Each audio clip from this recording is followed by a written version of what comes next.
nakakakilala sa picture na ito? Oh, baliktad pala. Yan. Sinong kilala yan? Siya ay apostol ng Diyos at sinasabing siya ay nagmula sa tribo ng Benjamin at tinatayang mali po ako. 14 po yung church na in-establish niya pero ayon sa scholar, it is more than 20. Ang recognized dyan ay yung tinatawag na Ephesus, Thessalonians, Corinthians, hindi Colossus kasi si Colossus si Epaphras Pilipos, at gayon din ang Galatians. At siya ay nag-wrote ng books sa Biblia, sa biyaya ng Panginoon. 12 ang distinguished, pero sinasabi na 13 books ang kanyang isinulat. At pinagtatalunan pa kung siyang sumulat ng Hebrew book. Di ba? At kilala ba natin? Sino makakahula? Si Apostol Paul. Dating Saul na prosecutor, na convert, nakakilala sa Panginoon, kaya tinawag na siyang si Pablo o Paul.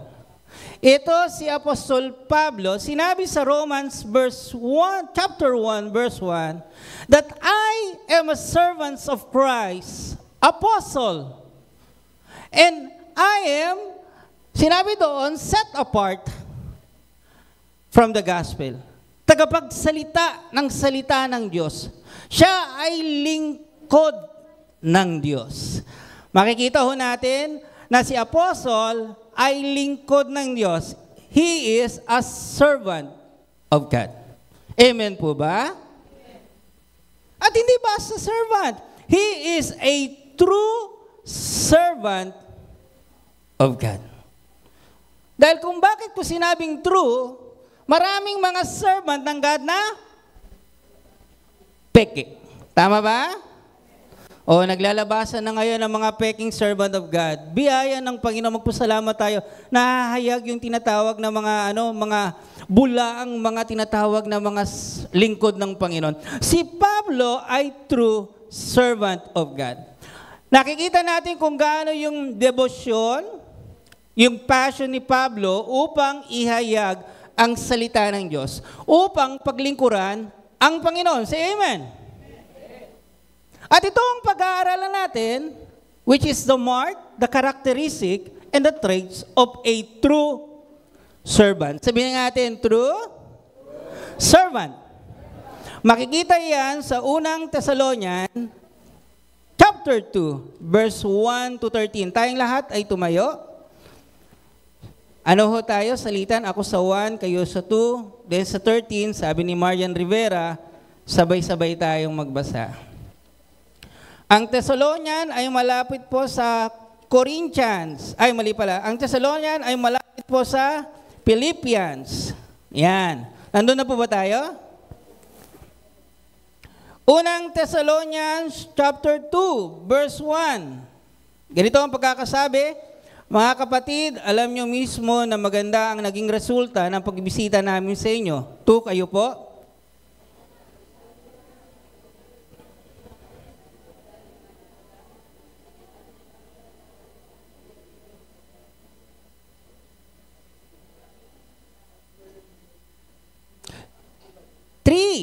Yung mga tinuri namin sa inyo, hindi yung galing sa kasinungalingan, masamang intensyon o panloloko. 4, kayo po.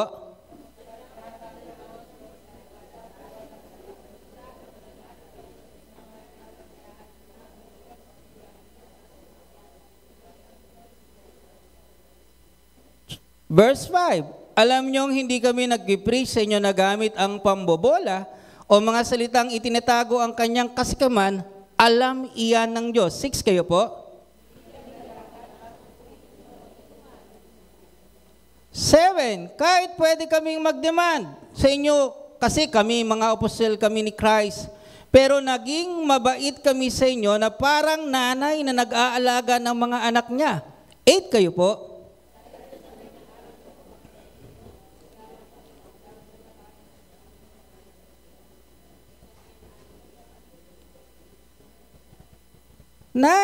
Sure ako, mga kapatid, natatandaan nyo kung paano kami nagtrabaho at nagpakahirap araw-gabi para hindi ka maging pabigat habang pinipreach namin sa inyo ang gospel na galing sa Diyos. 10 kayo po.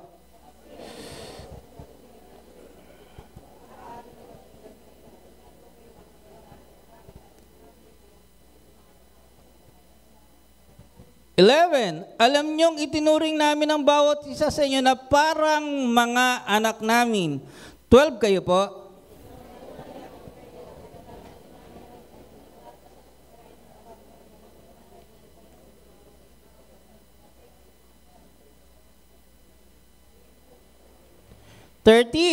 Sabay-sabay po tayo.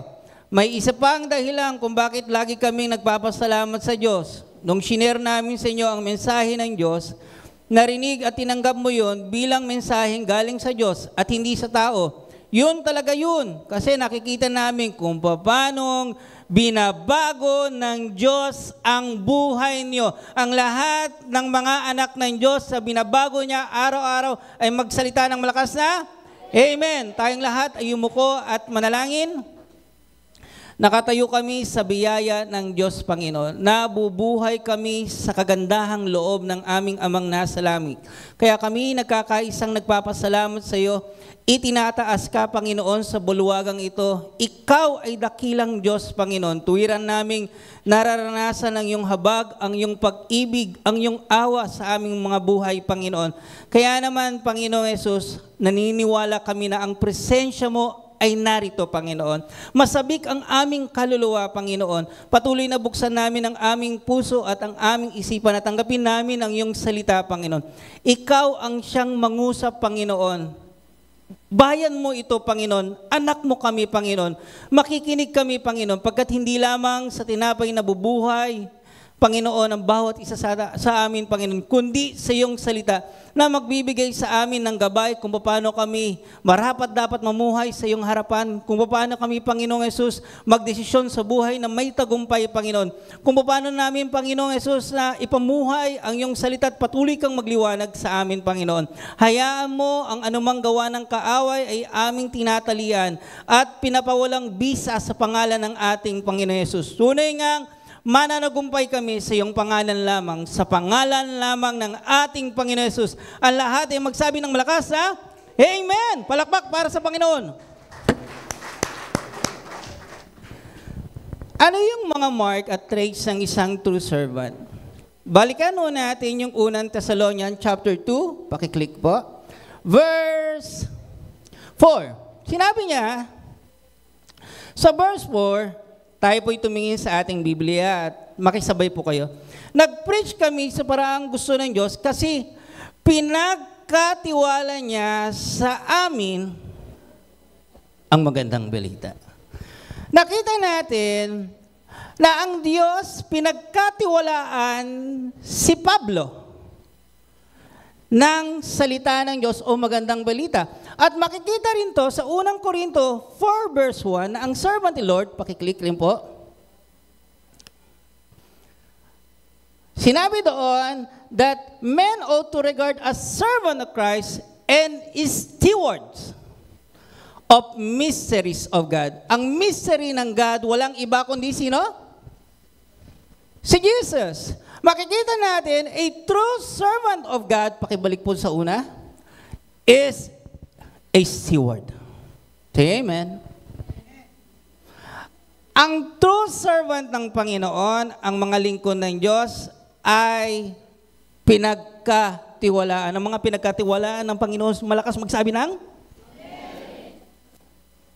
Tandaan natin, ang synonymous ng steward ay manager. Na ikaw ay manager at sino ang owner? Ang Lord. Ulitin ko ulit. Sino ang owner? Anong pinagkatiwala sa atin ng Panginoon? God entrusted many resources. Sinabi doon, pakiclick doon sa pangatlo, that the steward, it is to utilize and manage all resources that God has given for the purpose to glorify Him. Say amen. Sino nagbigay sa iyo ng lakas? Sino nagbigay sa iyo ng tinatawag na talento? Sino nagbigay sa iyo ng buhay? Yung pera mo sa bulsa, sino nagbigay niyan? Kasi maraming nagkakamali na akala nila na ang buhay niya at yung pera niya nanggaling sa kanya. Hindi nanggaling sa inyo. Nanggaling lahat yan sa Panginoon. Say amen. Makikita natin, magpaparallel yan sa Matthew 25. Sinabi doon ng amo raw, it is a man who called his servant and trusted his property. And trusted those resources. Ang akala ko sa Matthew 25, maling akala ko dyan eh. Sinabi ko sa asawa ko, kung babasahin mo ang Matthew 25, walang sinabi na uutos yung master ipangalakal. Sino nagbabasa ng Biblia? Say amen. May sinabi ba doon sa parable of talents na ipangalakal nila? Wala. Tinignan ko, bakit ipinangalakal ng tinatawag na alipin yung mga binigay ng master sa kanya, yung talents. At many talents po yun. Pero may cross-reference doon. Tingnan niyo yung Matthew 25 sa ibabaw. Luke 19. Verse 13. Sige. Makikita nyo. Luke 19 verse 13. Nandun ba tayo? Say amen. 13. Bago umalis, sinawag niya ang 10 alipin niya. Ang Matthew at Luke, depende yan sa tinatawag na author kung paano interpretation. At tinawag niya ang 10 alipin at binigyan niya ng tig-iisang gold coin. Tapos sinabi sa kanila, basahin niyo ng malakas. 1, 2, 3. Gamitin nyo yan sa business habang wala ako. Yung palang pinagkatiwala sa ating mga resources, dapat nakakonect sa business si Lord. Walang nag-amen. Dapat pala, yung mga bagay na ibinigay sa iyo ng Panginoon, dapat pala naka-connected sa business ni Lord. Palitan natin yung business. Sa kingdom ni Lord. Say amen. Nakikita nyo? Pinagkatiwala sa atin, hindi dahil para sa atin, kundi dahil sa kapurihan ng Panginoon. Say amen. Tanungin nga natin, nung tinignan ko yung meaning ng engage. Engage means to involve. Engagement, tinatawag na, matindi pa nga yung engage eh. To commit. Yung resources mo, i-commit mo sa kaharian ng Diyos. Say amen. Ang tanong, kinocommit ba natin ang lahat ng binigay ng Panginoon para sa kanyang kingdom?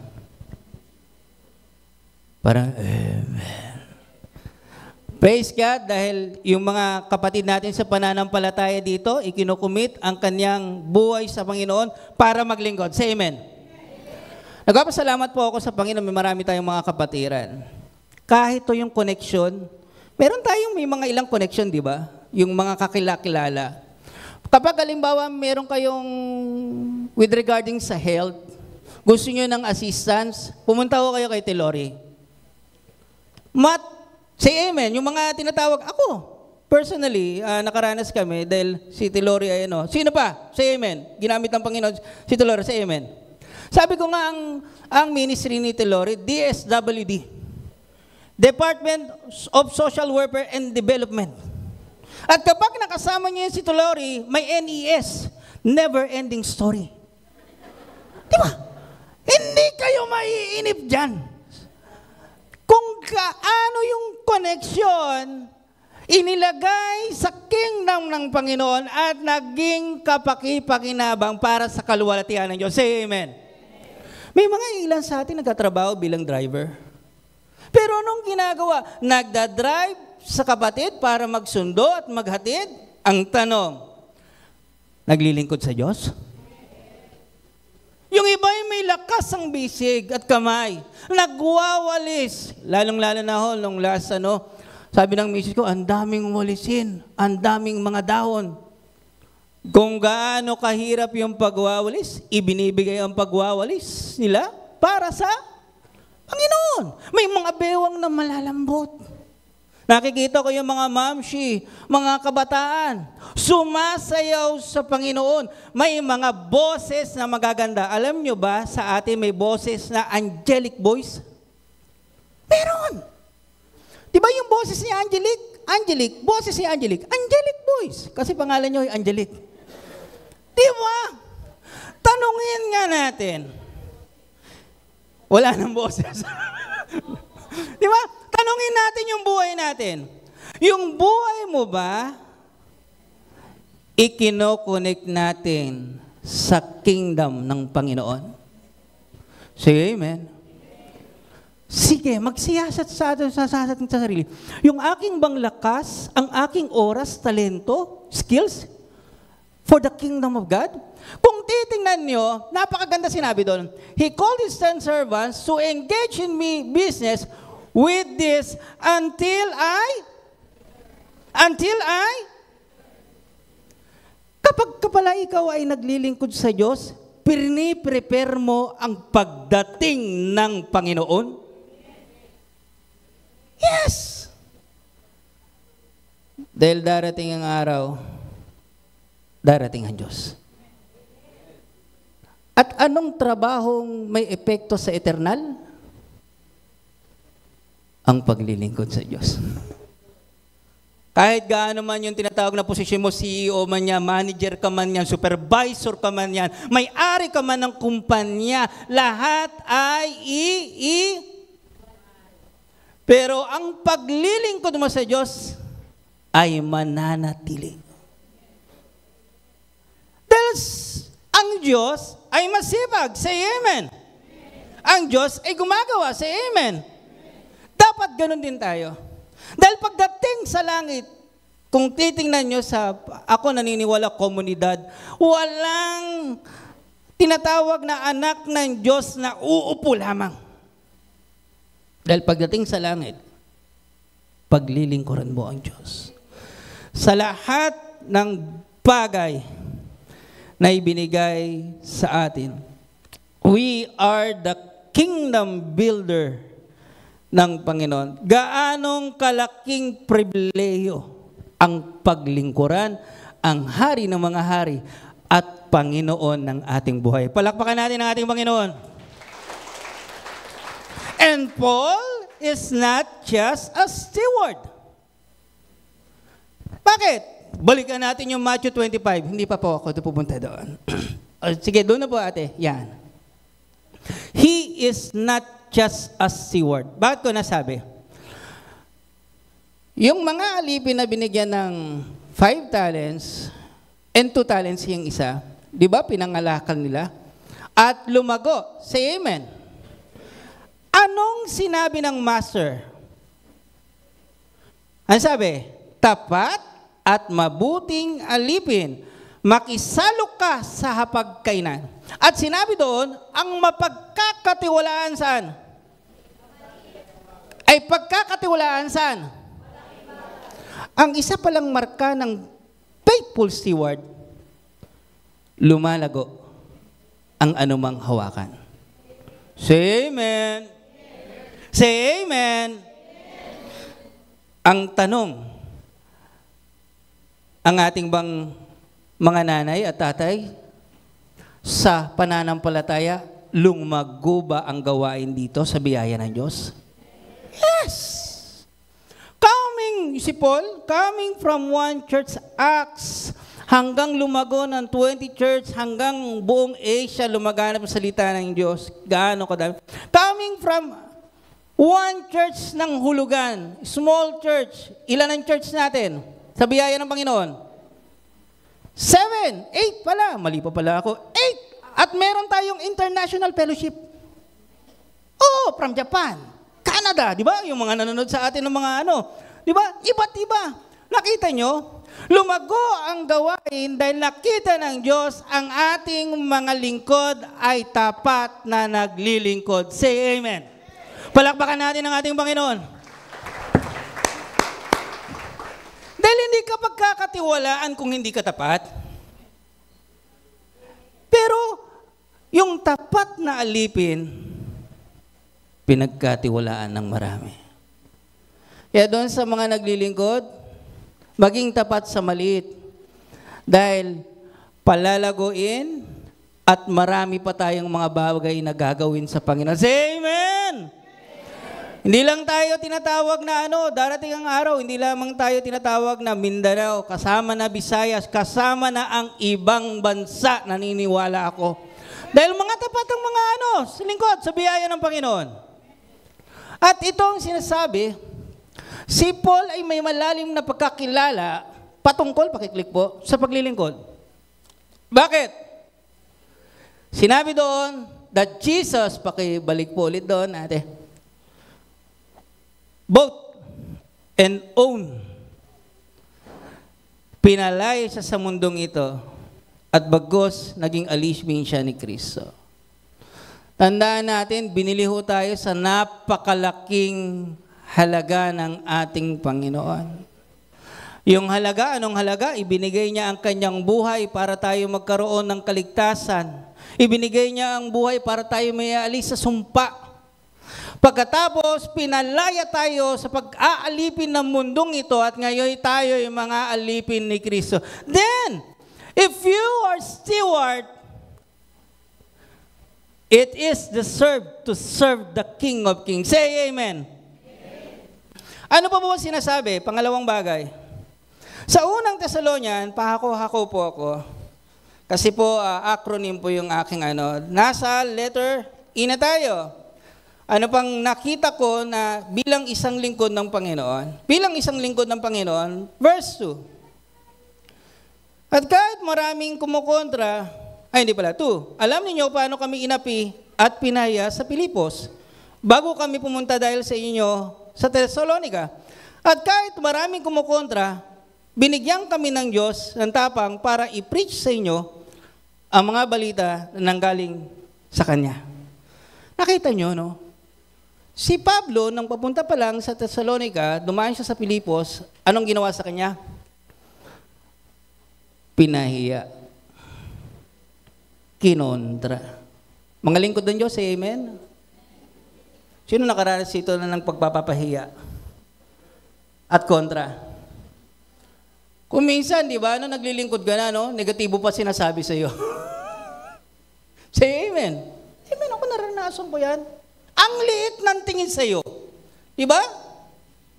Pero, hindi approval nila. Kaya nga, pag kami, nagsasalita ang misis ko, saka yung anak ko minsan nagsusumbong, may nagsasabi sa kanya, ikaw ganyan, sabi mo anak, ganito lang sasabi mo, di wow. Bakit? Sa tao ba kayo naglilingkod? Di! Naglilingkod kayo sa Diyos. Sino mag-a-approve? Ang Diyos. Kaya danas yan Minsan pa nga hinahamak, si Pablo nagkaroon ng paghahamak. Sino nakaranas ng paghahamak? Ako nakaranas ng paghahamak. Naiyak nga ako habang yung the promise son, great is your faithfulness. Hinahamak ako. Alam mo bakit? Ang tingin sa akin, hindi ko kayang itaguyod ang pamilya ko. Bakit? Wala akong hindi ako tapos ng pag-aaral sa kolehiyo. Ang aking sahod ay, tinatawag ang aking trabaho ay, sabi nga raw, ang medium na tinatawag na mga kategorya ng mga lifestyle o yung living, kailangan umu-earn ka ng 100,000. Medium na yun. Ang tawag sa amin, umu-earn kami ng 7,000 below. Diba? Mas lang lulo. Diba? Hindi kayang itaguyod. Walang tinatawag na pagpapatayo ng tinatawag ng bahay at lupa. Hindi kaya. Pero ang Diyos kong pinaglilingkuran, hindi ko pinagdudahan. Hello? Ang Diyos kong sinasamba, naniniwala ako at nagtitiwala. Kasi itong si Pablo, they have an earnest desire to glorify God. Masidi yung pagnanasa nila na papurihan ng Panginoon, paglingkuran hindi huminto. Tingnan nyo yung katabi nyo, kung sino yung dating naglilingkod. Sabi mo, bumalik ka na. Tingnan nyo yung katabi nyo, meron dyan mga dating tamborin. Yung mga iba dyan, dati sa women's, balik na. Diba? Makaranas ka man. Yung pagod, ako, nagpapasalamat sa Panginoon sa buhay ni Nanay Reggie. Alam nyo bakit? Si Nanay Reggie, equipping to release, Bible study, discipleship, tumatayo dito. Napakahirap po. Kaya minsan sinasabi ko sa misyon, ang hirap namang higitin ng oras. Gusto mo pa pero hindi mo mahigit. Gaano yung mag-aral ka na lang dito? It takes 1 week, baka mahigit pa para lang pag-aralan. And it takes 4 hours para ka lang tinatawag na ibaba ng Panginoon at manalangin. Gaano kahirap. Pero tingnan nyo si Nanay Reggie, di ba? Alintana ba ang pagod? Hindi napapagod. Di ba? Tanungin nyo kung yung mga lingkod ng Panginoon may mga problema. Marami. Pero huminto ba? Hindi. Bakit tayo hindi hihinto? Diba? Because God never stop. Say amen. Mga naglilingkod sa Panginoon, ang Diyos ba humihinto? Tanungin ko ulit, ang Diyos ba humihinto? Hindi. Kung bakit ka maglilingkod, sinabi ni Pablo, unang Korinto 15. Tingnan natin yung unang Korinto. Grabe yung sinabi ni Pablo. At alam kong nararanasan nyo ito. Unang Korinto 15. Verse 9. Ako yung pinakamababa sa lahat ng mga apostol at sa totoo lang, hindi ako deserving tawaging apostol. Kasi pinahirapan ko yun ng church ng Diyos. 10. Pero dahil sa sobrang kabutihan ng Diyos. Bakit hindi ito? Dahil sa sobrang kabutihan ng Diyos, ito ako ngayon. Ang lahat na nakaranas sa sobrang kabutihan ng Diyos, say Amen. Ito na ako ngayon. At hindi naman nasayang ang binigay niyang kabutihan sa akin. Ang totoo niya ay, mas masipag akong nagtrabaho kaysa sa kahit sinong apostol. Do, hindi ko yan nagawa sa sarili ko lang. Nagawa ko yan dahil sa Diyos. Sabihin natin, sobrang bait niya sa akin. Bakit ka maglilingkod? Dahil sa kabutihan ng Diyos. Say amen. Naalala ko na hinamak ako. Nakarinig ako, pride bilang isang tatay. Oo. Pero hindi ako hihintong maglilingkod. Bakit? Dahil ang Diyos ko'y hindi humihinto. Hindi kami pinagkulang ng Diyos sa lahat ng aming pangangalan. And even He gave the desire of our hearts. Kung ang Diyos ang magiging kaligayahan mo, ano sinabi doon? Ibibigay niya ang iyong nasa ng puso mo. Say amen. Nakikita ko, nagpapasalamat ako sa Panginoon. May mga kabataan dito, nagtatrabaho ng tinatawag na Sabado at naglilingkod ng Sunday, puyat, galing sa puyat, nagtumutugtog. Kano yung desire nila? Bakit nila nagde-desire? Pwede namang matulog At online na lang paggising. Pero nais nila dahil gusto nilang i-please si Lord. Say amen. Dahil kailanman hindi umihinto ang kahabagan, ang katapatan. Hindi umihinto ang kapatawaran ng Diyos. At deserving si Lord na paglingkuran. Say amen. Nung pinagaling ang biyena ni Pedro, anong ginawa? Naglingkod. Nung yung inaalian ng maraming lehiyon, anong ginawa niya? Susunod ako sa Panginoon. Sabi ni Lord, wag. Sabihin mo na lang ang iyong patotoo sa Decapolis. Anong nangyayari sa 10 bayan, Decapolis? Yun yung sinabi ni ng Panginoon Yesus. At ano pa ang ginawa ng ilan? Nung tinatawag na yung pinatawad ng Diyos sa patutot, anong ginawa? Ibinuhos ang mamahaling pabango para sa Panginoon, para luwalhatiin ang Diyos. An earnest desire to please God. Say amen. Sa aking mga kapatid na naglilingkod, huwag huminto. Because the Lord bless us at nagkaroon tayo ng burden sa mga kaluluwa upang ilapit sa paanan ng Panginoon. At kahit man yung pakiclick po ulit. Kahit man yung masasakit nating mga karanasan, pakiclick po ulit, ay ginagamit para sa kaluwalhatian ng Panginoon. Sino nanonood ng 700 Club Asia? Kuya Hernan, kilala mo ba ito? Si Randy Villarde. Si Randy Villarde ay taga-Gangli. Villarde Brothers kung tawagin yan sila. Isa sila sa mga siga sa Gangli. Gangli yan ay malapit dun sa Tulay. Mga siga yan sila. Kabatch ko po yan si Randy Villarde. At ang kapatid niya si Andy at si Dari. Si Randy Villarde ay adik at magnanakaw yan. Tirador ng magnanakaw. Talaga sila ay sakit sa ulo. Pero sa loob, may nag-share ng gospel, nakulong po siya. At si Randy Villarde ay nakakilala sa Panginoon. Baka meron nung nakikitang nag-preach sa 13 na may karatulang, magsisi na kayo sa inyong mga kasalanan. Si Randy Villarde po ay nagmisyon sa mga isla at hindi ho siya makontain niya yung kagandahang loob ng Panginoon in every street, doon sa lugar nila, sinishare nila ang kagandahang loob na nagpabago sa Kanya. Say amen. At nung ako ay isa pa, nakita ko, grabe yung earnest desire niya at yung isa ko pong nakaupo sa Walk Through the Bible. Nirepresenta po ako ng church para pumunta sa Walk Through the Bible 3 days. At ang katabi ko ay isang patpatin at may cleft palate. Mahirap po siyang magsalita at matatakutin po siya.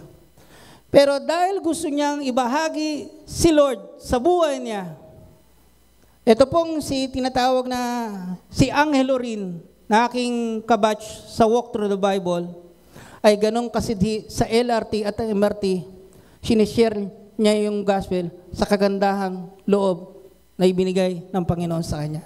Tanungin ko ulit kaya, sino nakaranas ng kagandahang loob sa Panginoon? Ano sinabi ni David? Ano ang aking may susukli sa kagandahang loob na binigay sa akin? Hindi nyo kayang pantayan ang kagandahan ng loob ng Panginoon. Never! Walang magsasabi magre-regalo. Iregalo niya? Hindi mo kaya. Pero kaya nyong suklian sa pagpapadama, sa pagkahayag ng salita ng Diyos kung paano naranasan nyo ang kabutihan ng Diyos. Say amen. And huwag natin ikahiya. I-share natin si Jesus. Pag sinishare natin si Jesus, pinaglilingkuran natin siya. Number 3, those who serve the Lord as a servant of the Lord, they embrace accountability. Nakita ho natin, basahin ulit natin ulit. Unang Thessalonica 2 verse 1. Doon muna tayo. Sige, dito. Ano po tayo? Tingnan ho natin ang salita ng Diyos. Sa unang Thessalonica 2 verse 1, sabi doon, yan. Mga kapatid, alam nyo mismo na maganda ang naging resulta ng pagbisita namin sa inyo. Wow, tuwang-tuwa si Pablo. 13, may isa pang dahilan kung bakit lagi siyang nagpapasalamat sa Diyos. Nung shinare namin sa inyo ang mensahe ng Diyos, narinig at tinanggap nyo yun bilang mensaheng galing sa Diyos at hindi sa tao. Yun talaga yun. Kasi nakikita namin kung paano binabago ng Diyos ang buhay ninyo. Bakit ko nasabi Yung ating mga lingkod sa Panginoon, yung ating pastora at hindi ng ating pastor, naghahanap din yan sila ng resulta. Kapag sinabi naghahanap ng resulta, may accountability. Say amen. Amen. Sino gusto ng accountability? Huwag na natin, tagalogin natin. Sino gusto ng pananagutan? Talaga ba? Tumawa si Mami Reggie. Naalala ko tuloy ang asawa ko eh. Isang beses, galit ako sa anak ko eh. Talagang medyo na yung authority. Sabi ng sa aking asawa ko, huwag kang ma-stress. Mababait ang iyong anak. After a day, nakita ko yung misis ko. Galit na galit sa mga anak ko. O diba, sabi ko, huwag ka rin ma-stress. Mababait ang iyong anak. Stressful. Totoo. Pag humawak ka ng tao, stressful. Tama po ba? Oo. Amin natin. Responsibilidad. They embrace responsibility. They embrace sacrifice. They embrace hardship. Kahit yung personal na kasiyahan, nilelet go nila for accountability, for responsibility, Lord. Say amen. Kasi nung nakaraang Sunday noong nakaraang 2 linggo, yung Ginebra at yung San Miguel, nasa Dasmariñas. Sabi ng amo ko, may 2 kaming ticket dito, baka gusto mo sumama. Ayos. Nung tinignan ko yung Sunday, ako youth fellowship pala. Sabi ko, Mal, gusto mo bang sumama? Sabi ng misis ko, alam mo na kung ano yung priority mo. Sabi ko sa amo ko, pasensya na. Overseer ako sa youth eh. Hindi ako manonood. Even personal happiness para sa Panginoon. You know your priority and you know your accountability. Tanungin mo nga sila eh. Yung mga lingkod ng Panginoon, masarap ba maglingkod? Masarap. Mahirap? Mahirap. Walang duda ako magsasabi mahirap maglingkod. Mahirap. Accountability, responsibility. Pero masarap maglingkod sa Panginoon. Hulaan niyo bakit? When you embrace accountability, sino nag-embrace sa'yo? God embraces you. Nung tinignan ko yung embrace, hawak sa kamay. Kaya ako iyak nang iyak sa kanta. Hino-hold ka ng Panginoon. Holding you. Yung ang embrace, hugging you eh. Dahil kung minsan nahihirapan, pero yung pagtulong ng Panginoon ay laging nariyan. Lagi kong sinasabi, sino ang tumawag sa atin, mga lingkod ng Panginoon? Say amen. Ang Diyos. Sinong may responsibilidad sa atin? Ang Diyos. Sa kumpanya ng Diyos, may kalugian ba? Nababankrupt ba? Hanggang ngayon ako'y humahanga sa kakayahan ng humahanga ako kapag, alam mo ang prayer ko lagi. Sabi ko, Lord, huwag limutin ng aking puso at isipan ang lahat ng kabutihang ginawa mo. Huwag mong ilimutin, huwag kong limutin, ikintal mo to sa puso at isipan ko. Bakit? May mga pagkakataon nalilimutan natin ang kagandahan loob ng Panginoon. May mga pagkakataon ako ay tinatamad. Aminin ko sa'yo, tinatamad din ako maglingkod minsan. Pero habang ako'y nakikita ko yung kagandahang loob ng Panginoon, sabihin ko sa sarili ko, nakakahiya. Nahihiya ako sa Panginoon. Kaya walang dahilan, kundi paglingkuran ang ating Panginoon. They embrace accountability. Ang mga lingkod ng Diyos ay hindi umaasa sa love give. Amen! Say amen! Mga lingkod ng Diyos. Umaasa ba kami sa pabor ng tao? Hindi. Natutuwa ako sa Panginoon dito, hindi naka-affiliate dito sa sa mga foreigner. Maraming mga churches, ganun. Foreigner. Dahil pero dito hindi. Umaasa sa Diyos. Ang aming pag-asa walang iba kundi sa Diyos. Nakatayo, lumago ang gawain ito sa biyaya ng Diyos. Kung sasabihin ko po yung mga experience ko, kulang ho yung tinatawag na 1 oras. Baka siguro abutin ng 1 araw pa, baka 1 linggo. Pero gusto nyo bang maranasan yung experience namin? Sabi nga sa kanta, kaya joy na lang kayo. Patuloy nating maranasan ang kagandahan loob ng Panginoon. Ipaglingkod natin. Pang-apat, sabi doon, dito tayo sa 1 Thessalonica, verse 2, verse 10, alam nyo mismo, alam din ng Diyos na nakisama kami sa inyo ng maayos, tapat at wala kaming ginawang mali sa inyong mga naniniwala kay Christ. They have been a role model o a godly role model. Ang Diyos ba ay nakikita? Say amen? Hindi, Espiritu siya. Pero ang Diyos ay nakikita sa bawat isa sa atin. Say amen. Ang sabi, we are the body of Christ, the visible body of Christ. Say amen. Kaya patuloy tayong maging mabuting halimbawa upang sila ay maniwala na tayo ay buhay na patotoo sa Panginoon. Say amen. Sino dito ang role model? Pakiclick po. R means role model. Sino dito nanonood ng Netflix? Netflix, sige. Ne, wala ako lang. Sino nanonood ng Netflix? Sige. O ano number 1?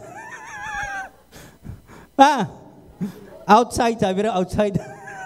O yung mga nanonood, si zombie yun eh. Huwag na kayong manood.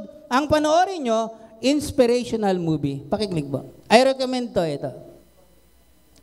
The Blind. Sino nakapanood yan? The Robertson family story. Si Phil at si Ray.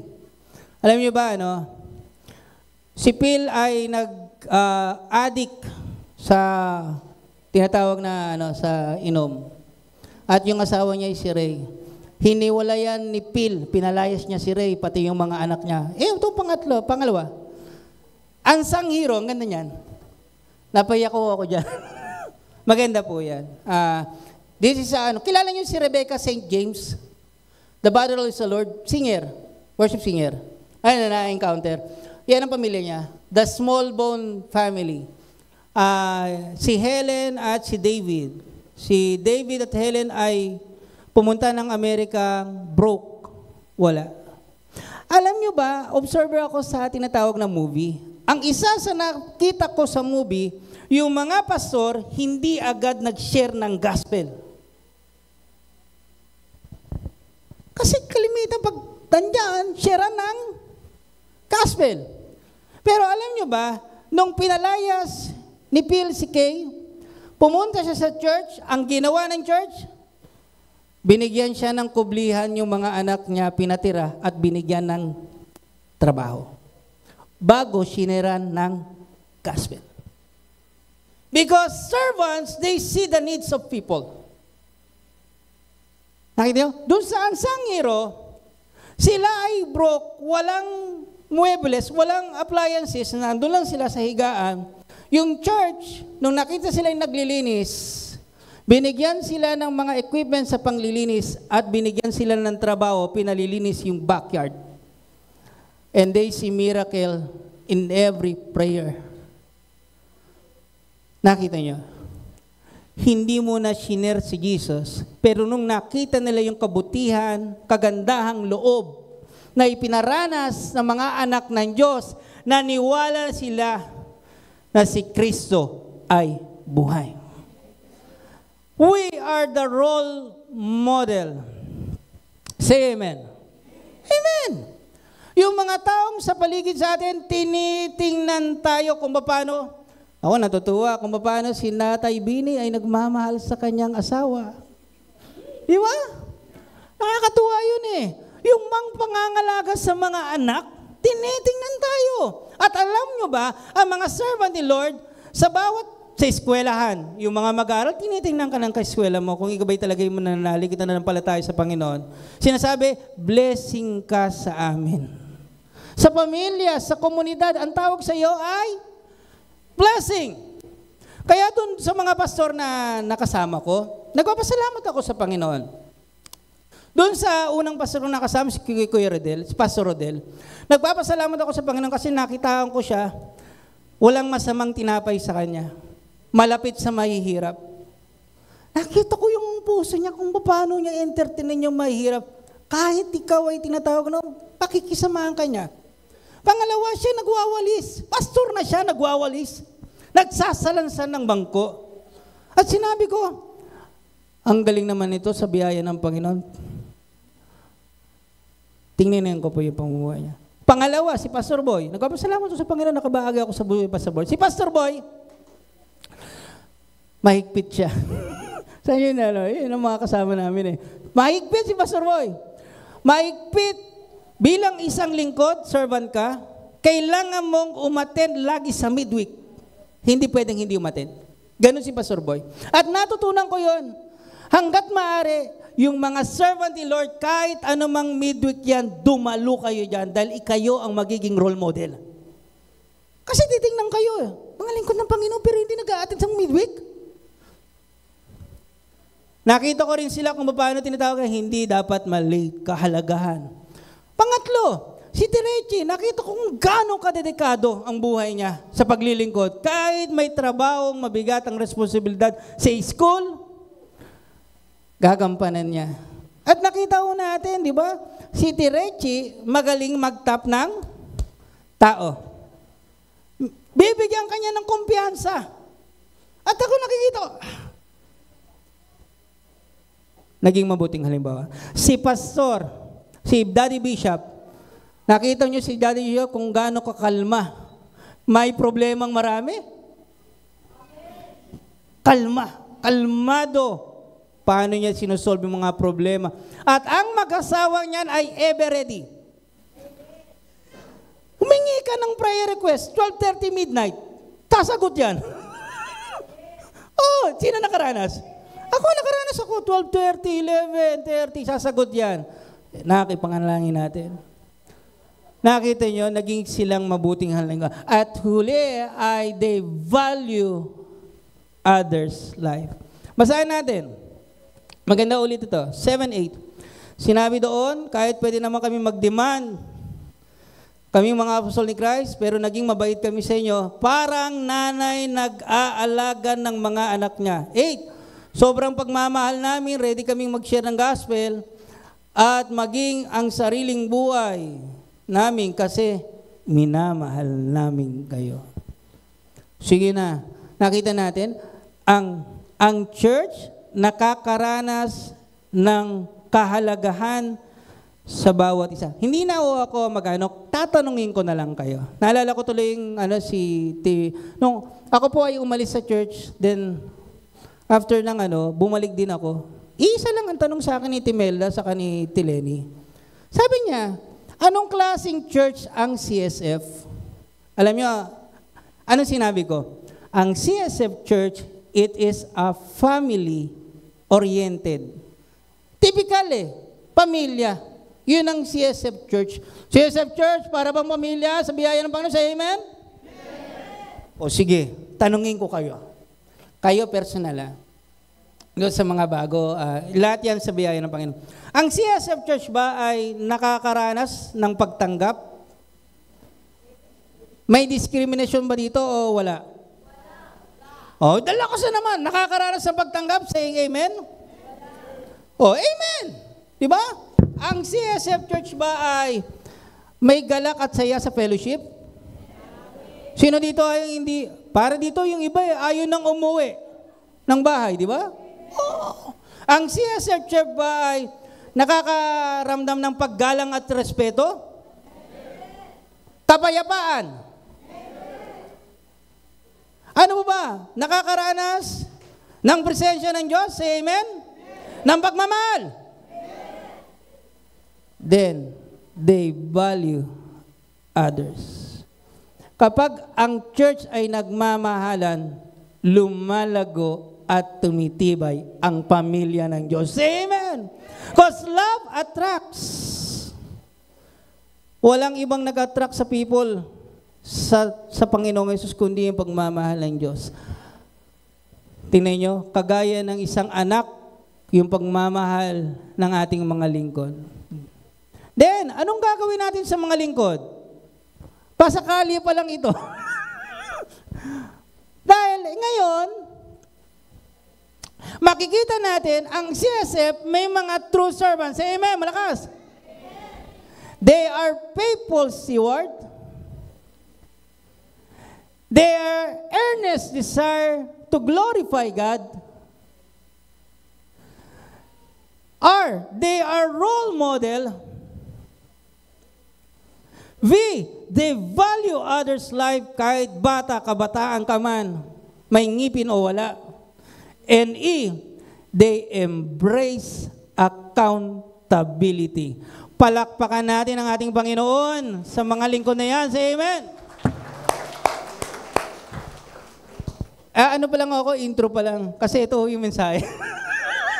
They serve God and serve us. Tandaan natin, ang command, we must appreciate our pastor and leader. The command of the Lord is love one another. The command of the Lord is serve one another. Say amen. Yung mga, may nagmamahal ba ng isa? Wala. Kapag minahal mo, kailangang mahal.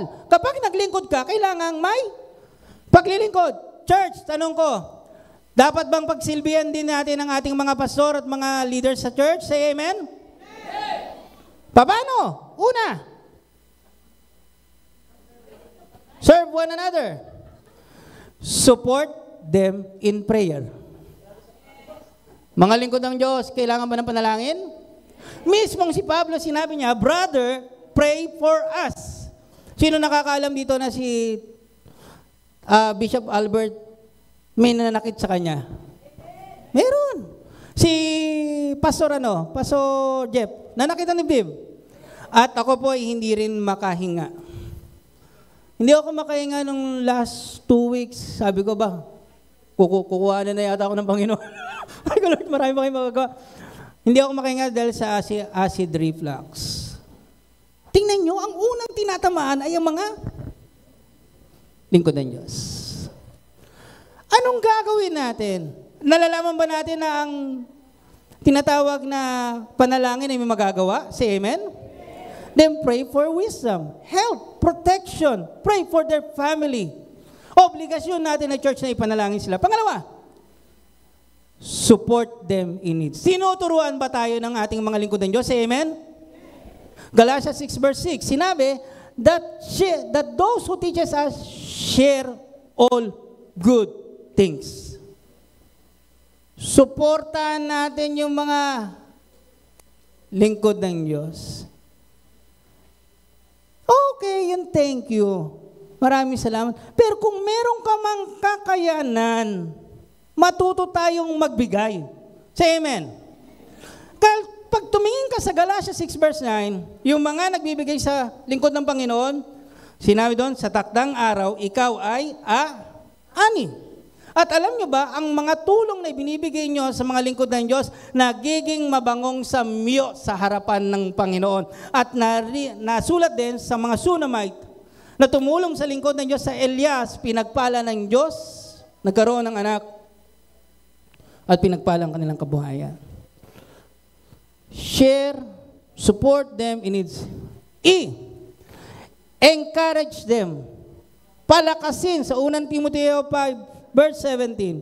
Alam nyo ang encouragement ng natutuwa ang lingkod kapag ang mga members ay umaattend ng church. Say amen. Natutuwa yan sila. Papasalamat sila sa Panginoon. Umaattend sa online. Say amen. O, tinan mo, humina na. Yung bang makita nila na gumugrow yung numbers sa online, malaking encouragement na yan. Yung bang nagsasabi, Pastor, ipag-pray nyo ako, malaking encouragement yan. Yung bang nagsasabi ng mga prayer request at sinagot ng Panginoon, dito yung may praise report, malaking encouragement na yan. At yung bang sinasabing, thank you, Pastor, sa inyong mensahe. Hindi lang once a year, malaking encouragement. Then ano pa? R, respect them. Respetuhin natin ang mga pastor at mga lingkod ng Diyos. Bakit? Perpekto ba sila? Hindi. Kung yan sila ay perpekto, nasa langit na. Oo, yung perpekto nasa langit na. Oo, sabihin mo sa katabi mo, huwag hanapin ng wala. Kasi may mga miyembro naghahanap ng wala. Hindi naman yung ganyan to si pastor, bakit naman hindi ganito? Tama? Tama! Huwag hanapin ng wala. Yung strength nila, anong gagawin? Focus on their strength. Appreciate on their strength. At yung weakness nila, ito pa isa, huwag magkumpara tayo. Pray for their weakness. Ipanalangin natin. Submit to their authority. Pang-apat, value their hard words. Imitate them, sinasabi sa salita ng Panginoon. Gayahin natin yung mga kanilang mabuting halimbawa.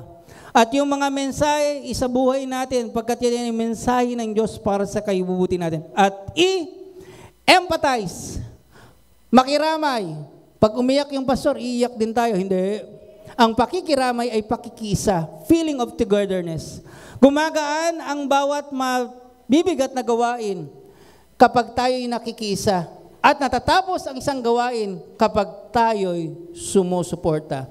Then, what the Lord says in church, serve one another. Support them in prayer. Support them in needs. Encourage them. Respect them. Value their hard work. And empathize. We must serve one another. At nakikita naman sa atin yun. Say amen. Mas lalo nating gawin pa.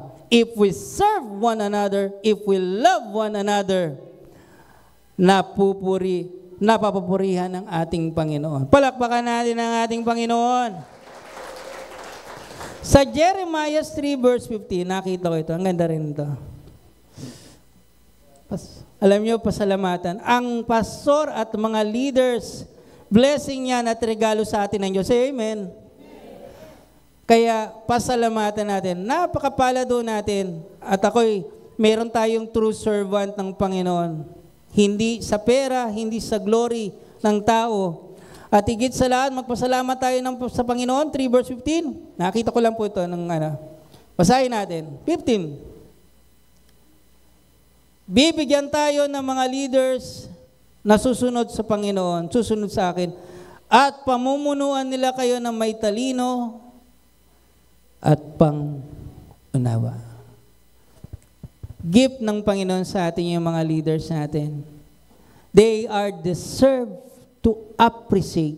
At higit sa lahat, ang paalala sa atin at challenge, the Lord is deserved to serve the King of Kings and the Lord of all Lords.